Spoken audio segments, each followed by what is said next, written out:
السلام علیکم، میں ہوں فیصل احمد اور یہ ہے میرا یوٹیوب پیج مسٹر فن فل۔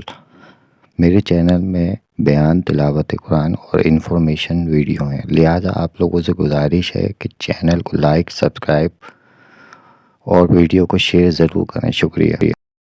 حضور صلی اللہ علیہ وسلم نے نا فجر کی نماز پڑھائی، فجر کی، اور حضور فجر کی نماز پڑھا کے فرمانے لگے بھئی کسی بندے نے روزہ رکھا ہوا ہے آج؟ حضرت عمر کہتے ہیں رات کو میرا ارادہ تھا رکھوں، پر سویرے پھر میں نے گرا دیا، نہیں رکھا۔ حضور نے دوسری دفعہ پوچھا بھئی کسی نے روزہ رکھا ہے؟ تو حضرت صدیق کے اوپر نے ہاتھ کھڑا کیا، عرض کی یا رسول اللہ میں نے رکھا ہوا ہے۔ آپ حکم نہ دیتے تو نہ بتاتا، پر روزہ رکھنا بھی آپ نے توجہ دلائی ہے تو حکم بھی آپ کا بتاؤ تو بتا دیا۔ حضرت عمر کہتے ہیں حضور نے فجر کی نماز پڑھائی، فجر کی۔ دوسرا سوال پوچھا بھی کسی نے کسی بیمار کی تیمارداری کی ہے؟ تو حضرت عمر کہتے ہیں میں نے فٹافٹ عرض کی یا رسول اللہ ابھی تو نماز فجر پڑھی ہے، تو اب گھر جائیں گے تو تیمارداری کریں گے نا۔ تو حضور نے فرمایا عمر تو ذرا ٹھہر جانا، جلدی نہ کر، ٹھہر نہ، ذرا روک تو صحیح۔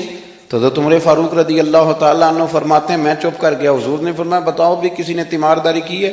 تو صدیق اکبر نے ہاتھ کھڑا کیا، عرض کی یا رسول اللہ عبد الرحمن بن عوف رضی اللہ تعالیٰ عنہ 2-3 دن سے نماز پڑھنے نہیں آ رہے تھے، رات میں نے پتہ کرایا تو پتہ چلا بیمار ہیں، اور حضور مجھے یہ بھی پتہ ہے وہ میرا یار ہے، مجھے پتہ ہے رات کو جلدی سوچا پر تہجد میں ضرور اٹھتا ہے، تو حضور میں بھی ذرا فجر کے وقت جلدی اٹھا ہوں، تو فجر میں آنے سے پہلے عبد الرحمن ابن عوف کی تیمارداری کر کے آیا ہوں۔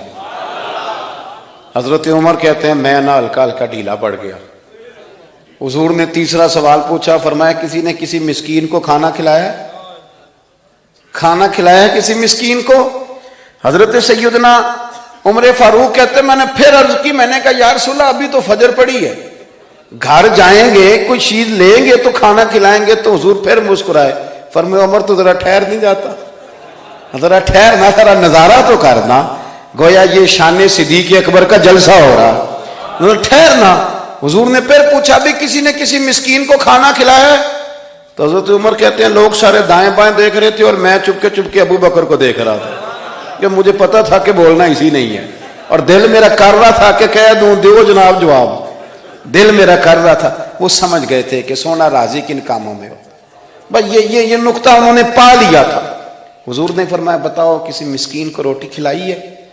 تو جناب سیدنا صدیق اکبر نے ہاتھ کھڑا کیا، عرض کی یا رسول اللہ سویرے اٹھا ہوں تو چھوٹا بیٹا بھی اٹھ گیا تھا، اور میرے وضو کرتے سنت پڑھتے ماں سے کہنے لگا بھوک لگ رہی ہے، تو ماں نے 2 روٹیاں بھی پکا دی، تو حضور ایک اس نے کھائی دوسری اس کے ہاتھ میں تھی۔ جب ہم نکلے ہیں نا گھر سے تو دروازے پہ ایک فقیر کھڑا تھا، مسکین کھڑا تھا، کہہ رہا تھا رات سے بھوکا ہوں، کوئی دروازہ کھلنے کا انتظار کر رہا تھا، ابو بکر سب سے پہلے تیرا ہی کھلا ہے۔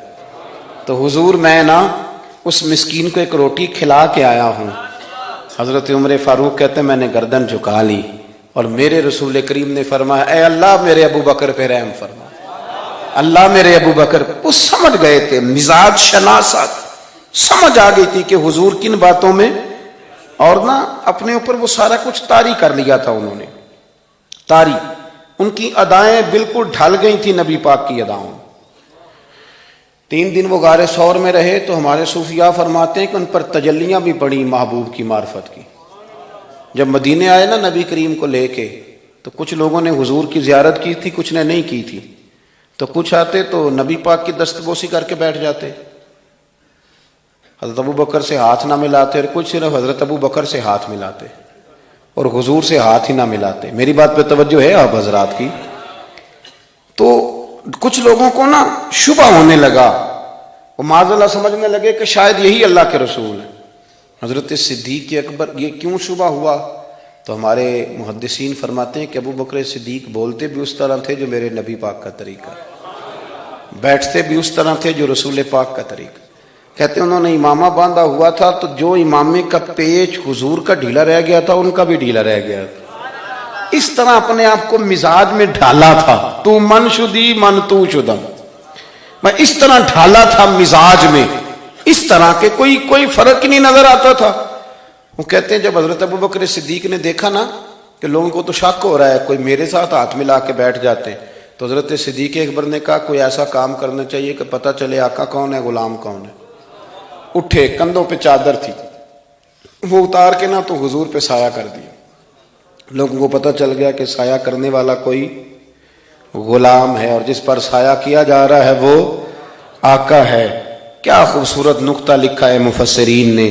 شارحین فرماتے ہیں تھوڑی دیر کے لیے, تھوڑی دیر کے لیے, تھوڑی دیر کے لیے حضرت ابوبکر صدیق نے حضور کے سر انور پر اپنی چادر کا سایہ